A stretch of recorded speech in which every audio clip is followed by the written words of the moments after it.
Je n'ai pas envie de naître, semble exprimer le bébé entièrement formé dans le ventre de sa mère. Et quelques minutes plus tard, sa tête sortait déjà du placenta maternel. Après les poussées et les contractions typiques du travail de sa mère.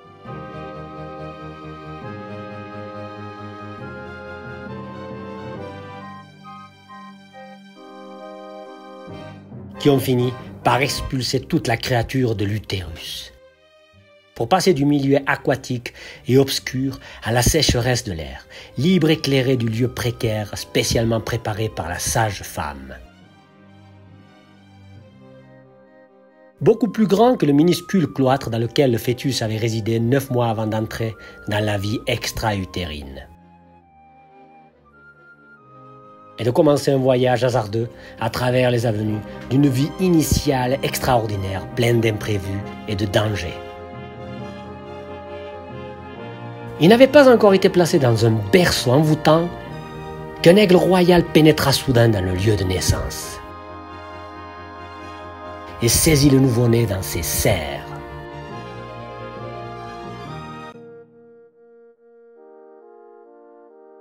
Sandra, la mère, poussa un cri d'incrédulité et de douleur plus fort que les cris de l'accouchement.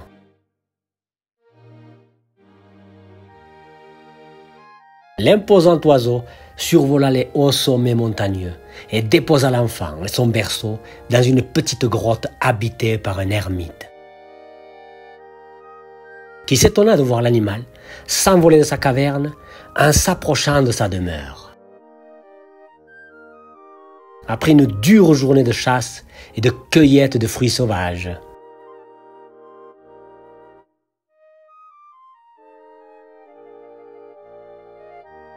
Quelle ne fut pas la frayeur de l'homme lorsqu'il tomba sur un berceau secoué par les coups incessants et les pleurs incontrôlables du nouveau-né, que l'homme solitaire prit immédiatement dans ses bras, habitué au fardeau du bois et des animaux sauvages, et s'enfuit avec le petit en dévalant les pentes abruptes sans s'arrêter, jusqu'à la demeure rustique d'une jeune femme qui venait d'accoucher et qui allaitait sa petite fille.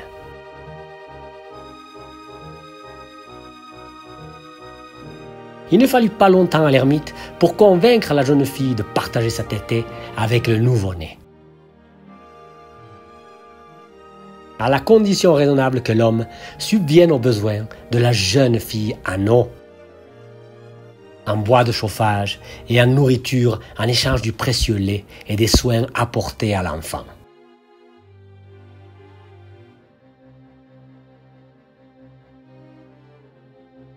L'homme repartait ensuite vers sa grotte pour collecter la nourriture et le bois de chauffage qu'il devait partager avec la jeune fille, conformément à l'accord conclu.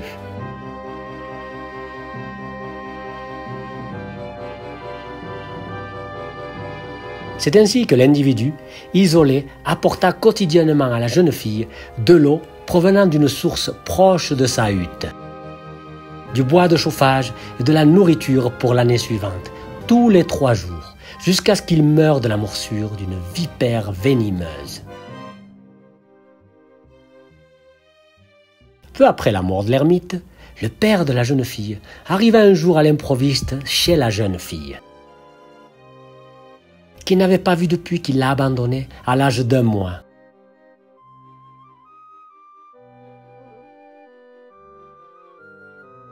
En entrant dans la masure, il trouva une fille et un garçon, ce qui a provoqué une crise de jalousie irrationnelle. Sans remarquer le fait évident que le garçon et sa fille avaient le même âge et que le garçon ne pouvait donc pas être celui de la fille.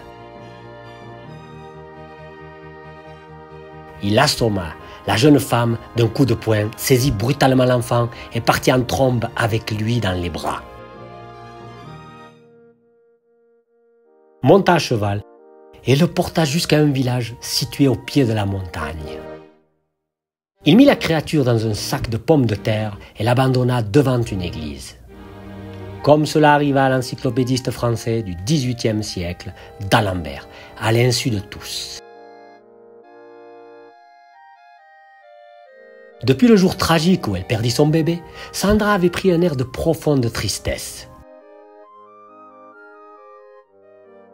Elle avait perdu son premier enfant à la naissance, 2 ans plus tôt, et s'était réjouie d'apprendre qu'elle était enceinte. Raoul, son mari, s'était juré de ne pas se reposer tant qu'ils n'auraient pas retrouvé leur fils unique.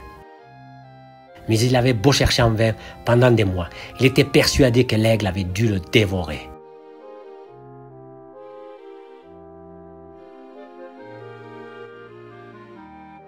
Il n'avait d'abord pas cru ce que lui avait dit un vieux marchand qui est arrivé avec un enfant dans les bras, lui assurant qu'il s'agissait de son fils.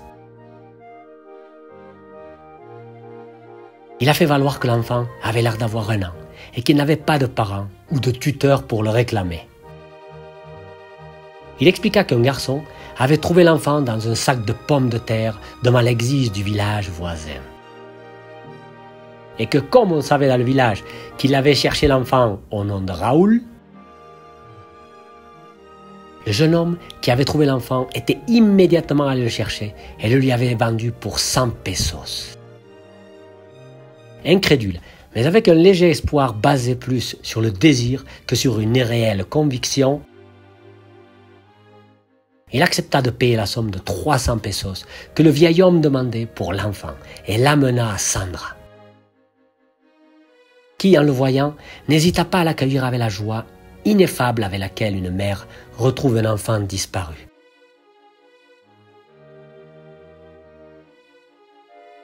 Elle le serra dans ses bras et le couvrit de baisers sous le regard perplexe de son mari, qui ne comprenait pas la raison de la réaction de sa femme. Comme si elle était convaincue qu'il s'agissait de son enfant. Raoul ne cessait de regarder le petit garçon, et plus il le regardait, plus il doutait qu'il s'agisse de son fils. Car il se rendait compte qu'il ne lui ressemblait pas du tout. Raoul et Sandra avaient tous 2 les cheveux noirs et de petits yeux noirs ovales, tandis que le garçon avait la peau très claire et se distinguait par ses grands yeux bleus ronds. Après une réflexion plus calme, Raoul fut convaincu qu'il ne pouvait s'agir de son fils et se souvint d'un blanc aux yeux de la même couleur que ceux du garçon qui avait l'habitude de vendre des marchandises dans le village. Bien que cela fasse environ 1 an et demi qu'il ne l'ait pas vu traîner dans ces parages, sans en parler à sa femme, il se mit à la recherche de cet homme.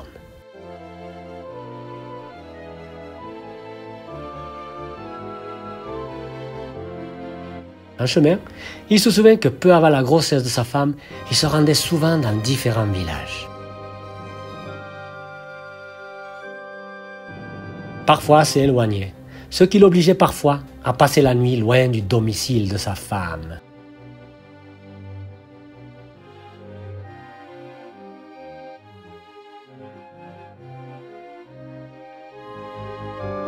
Après quelques heures de chevauchée, et après avoir suivi les indications de plusieurs informateurs, il arriva enfin au village, où il devait rencontrer l'homme recherché. Il ne lui fallut pas longtemps pour retrouver la trace de John, comme on l'appelait. Il frappa à la porte de son domicile présumé. La porte fut ouverte par une belle jeune fille qui nia que John vivait là. Mais de l'intérieur de la maison, on pouvait entendre la voix rauque, aux accents anglais de John, qui demandait à la jeune fille qui c'était, la forçant à répondre que l'on était à sa recherche. « Fais-le entrer !» cria John. Raoul alla droit au but. « Ma femme est brune comme moi. Ni ses ancêtres ni les miens n'étaient blonds ou n'avaient les yeux clairs. Il y a 1 an, ma femme a donné naissance à un bébé aux cheveux blonds et aux yeux bleus. Je me souviens d'avoir vu Trunet près de ma maison peu avant que ma femme ne tombe enceinte. Je n'ai pas vu d'autre homme présentant ses caractéristiques à San Gabriel, le village où j'habite. Alors je suis venu te tuer pour rétablir ma dignité.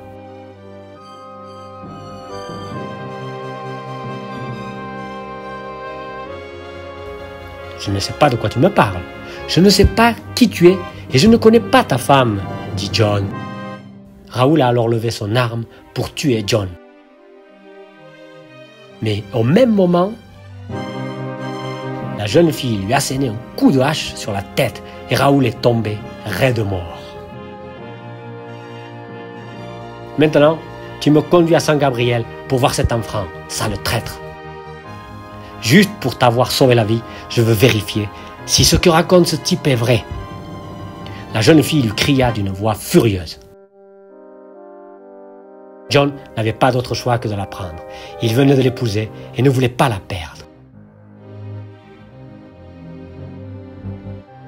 Ils enterrèrent le corps dans la brousse et se rendirent à San Gabriel sur le cheval de John.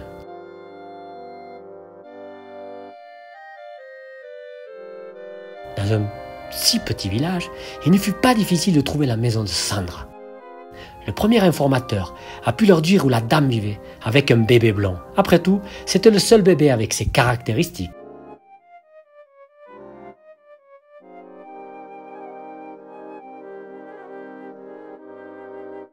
Toi, tu restes ici, ordonna catégoriquement la jeune fille à son mari.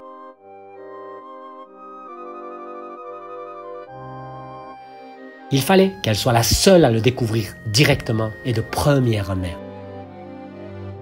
En outre, elle ne voulait pas que la femme de Raoul voie John. Elle voulait d'abord l'interroger. Ce n'était pas nécessaire. Sandra ouvrit la vestibule avec l'enfant dans les bras. Elle ne se doutait pas que c'était l'assassin de son mari qui frappait à sa porte.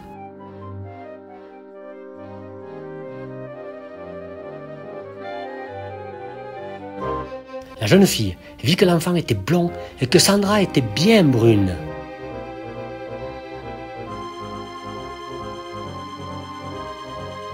Sandra lui demanda ce qu'elle pouvait faire pour elle.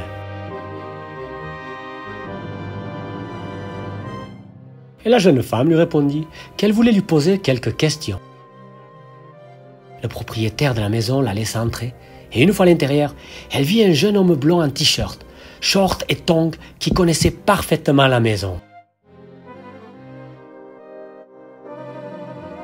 Sandra le présenta comme son mari. La jeune fille a compris que son mari n'avait rien à voir avec le désordre et elle décida de prétexter qu'il s'agissait d'une confusion.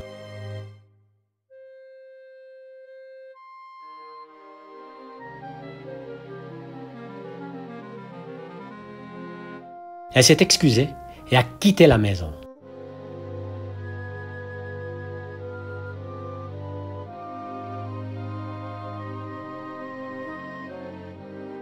John l'attendit tranquillement à l'extérieur.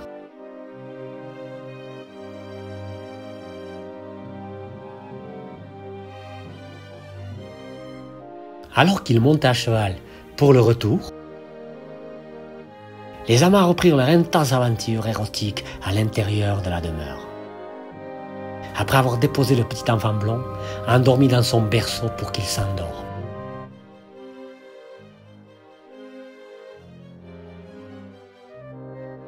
Au loin, le bébé aperçut par la fenêtre un aigle royal en plein vol ascendant. Avant de fermer ses petits yeux.